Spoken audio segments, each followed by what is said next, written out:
কামাখ্যে বরদে দেবী নীল পর্বত নিবাসিনী তম দেবী জগৎমাতা যোনি মুদ্রে নমস্তুতে। অর্থাৎ সকলো মনোকামনা সকলো ইচ্ছা পূৰণ কৰা দেৱী, ভক্তক বৰদান দিয়া দেৱী মা কামাখ্যা। নীল পৰ্বত অৰ্থাৎ নীলাচল পৰ্বতত নিবাস কৰা মা কামাখ্যা। সৃষ্টিৰ ৰচনা আৰু উৎপত্তিৰ প্ৰতীক যোনি মুদ্ৰা ৰূপত স্থিত মা কামাখ্যাক বাৰম্বাৰ প্ৰণাম। হিন্দু পৰম্পৰা তথা ভাৰতীয় পৰম্পৰা অনুসৰি কিছুমান তীৰ্থস্থানক কেৱল মাত্ৰ পূজাৰ স্থান হিচাপে ধৰা নহয়, গভীৰ দাৰ্শনিক আৰু আধ্যাত্মিক চিন্তা চৰ্চাৰ প্ৰতীক হিচাপেও ধৰা হয়। আৰু ইয়াৰ ভিতৰতে হৈছে গুৱাহাটীৰ নীলাচল পৰ্বত স্থিত মা কামাখ্যা মন্দিৰ। পৌৰাণিক কথা অনুসৰি কালিকা পুৰাণ আৰু যোগিনী তন্ত্ৰৰ মতে দক্ষ ৰজাৰ পুত্ৰী আছিল মা সতী।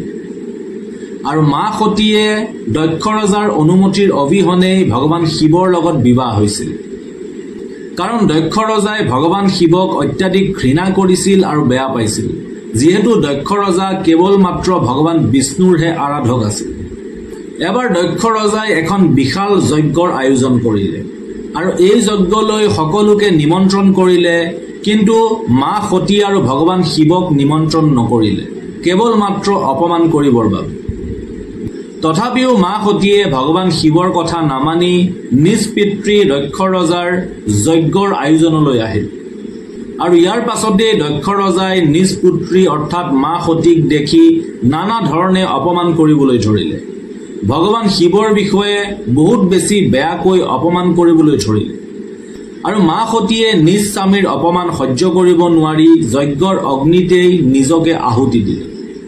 আৰু ইয়াৰ পাছত এই কথা যেতিয়া কৈলাশত ভগৱান শিৱই গম পালে, তেতিয়া ভগৱান শিৱই দুখত আৰু অত্যাধিক ক্ৰোধত আহি তাণ্ডৱ কৰিবলৈ ধৰিলে। ভগৱান শিৱই মা সতীৰ মৃত শৰীৰটো নিজৰ কোলাত লৈ অত্যাধিক দুখত আৰু খঙত আকাশত বিচৰণ কৰিবলৈ ধৰিল।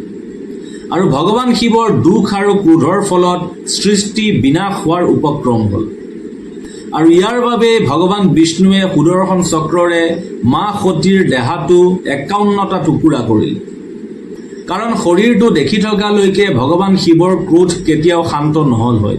সেইবাবে ভগৱান বিষ্ণুৱে সুদৰ্শন চক্ৰৰে মা সতীৰ শৰীৰটো টুকুৰা কৰি পেলালে। আৰু এই ৫১টা টুকুৰা যেতিয়া আকাশৰ পৰা পৃথিৱীলৈ সৰি পৰিল আৰু য'ত য'ত এই টুকুৰাবোৰ পৰিছিল তাতে এটা এটা শক্তিপীঠৰ সৃষ্টি হয়। অৰ্থাৎ ৫১টা টুকুৰা পৃথিৱীৰ য'ত য'ত পৰিছে তাতে এটা এটা শক্তিপীঠ আছে। আৰু ইয়াৰ ভিতৰতে আটাইতকৈ বিশেষ আৰু অন্যতম শক্তিপীঠেই হৈছে গুৱাহাটীৰ নীলাচল পৰ্বত স্থিত মা কামাখ্যা মন্দিৰ। কাৰণ এই নীলাচল পাহাৰতেই মা সতীৰ পৰম পবিত্ৰ যোনি মণ্ডল পৰিছিল। আৰু সেইবাবে ইয়াত কামাখ্যা মন্দিৰ শক্তিপীঠৰ সৃষ্টি হয়। এই মন্দিৰক স্ত্ৰী বা নাৰীৰ সৃজন শক্তি বা মাতৃত্বৰ সৰ্বোচ্চ প্ৰতীক হিচাপে ধৰা হয়। অৰ্থাৎ যি স্থানৰ পৰা সমগ্ৰ জীৱজগত তথা ব্ৰহ্মাণ্ডৰ সৃষ্টি হয়। কামাখ্যা মন্দিৰত দেৱীৰ কোনো মূৰ্তি বা বিগ্ৰহ নাই। মাটিৰ পৰা প্ৰায় ১০-১২ ফুটমান তলত এটা গুহাৰ ভিতৰত এক অলৌকিক পৰিৱেশৰ মাজত মা কামাখ্যাৰ পৰম পবিত্ৰ যোনি মণ্ডল এটা শিলাখণ্ডৰ ৰূপত বিদ্যমান হৈ আছে। গুহাটোৰ ভিতৰ তেনেই অন্ধকাৰ। এগছি চাকিৰ পোহৰত সেই অন্ধকাৰ গুহাটোত কেৱল মাত্ৰ শান্তি আৰু দিব্যতাই বাস কৰে। ইমানেই অলৌকিক সেই অনুভৱ যে সঁচাকৈ মাৰ কাষত থকা যেন লাগে।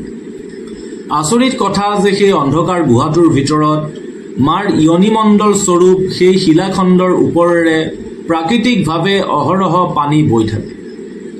আৰু এই দিব্য পৰিৱেশত মনলৈ মাত্ৰ এটাই অনুভৱ আহে যে নাৰী শক্তি সৰ্বোচ্চ, নাৰী শক্তি সন্মানীয় আৰু পূজনীয়।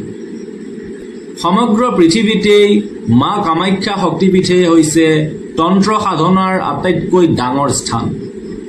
কোৱা হয় যে যিকোনো ধৰণৰ তান্ত্ৰিকে যদি জীৱনত এবাৰ হ'লেও আহি মা কামাখ্যাৰ ওচৰত আঁঠু নাকাঢ়ে, তেনেহ'লে তেওঁলোকৰ তন্ত্ৰ সাধনা কেতিয়াও সিদ্ধি নহয়।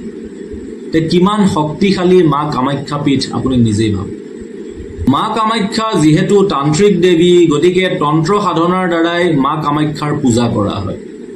আচলতে বহু মানুহে তন্ত্ৰ বুলি ক'লে তেওঁলোকে এটা ভুল কনচেপ্ট এটা লৈ থাকে।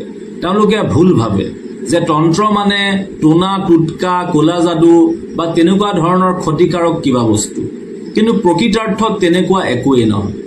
তন্ত্ৰ অবিহনে এই জীৱজগত তথা ব্ৰহ্মাণ্ড কেতিয়াও নচলিব। আচলতে বাস্তৱিক তান্ত্ৰিক দৰ্শন মানে হৈছে নিজৰ আত্মশক্তিক জাগৰণ কৰা, চেতনা বিস্তাৰ কৰা আৰু নিজকে ঈশ্বৰৰ ওচৰত আত্মসমৰ্পণ কৰা। এয়াই হৈছে প্ৰকৃতাৰ্থত তন্ত্ৰ। কিন্তু আজিকালি তন্ত্ৰ বুলি ক'লে মানুহে হয়তো ভয় খায়, নতুবা ইয়াক বেয়া বুলি ভাবে। কিন্তু তন্ত্ৰৰ অবিহনে এই জীৱন কেতিয়াও চলিবই নোৱাৰে। আজিকালি বহুতেই তন্ত্ৰৰ প্ৰকৃত অৰ্থ পাহৰি কেৱল ভণ্ড পাখণ্ড কৰিবলৈ লৈছে, আৰু সেইবাবে হয়তো বহুতেই তন্ত্ৰৰ বিষয়ে নাজানে বা তন্ত্ৰ বিশ্বাস নকৰে।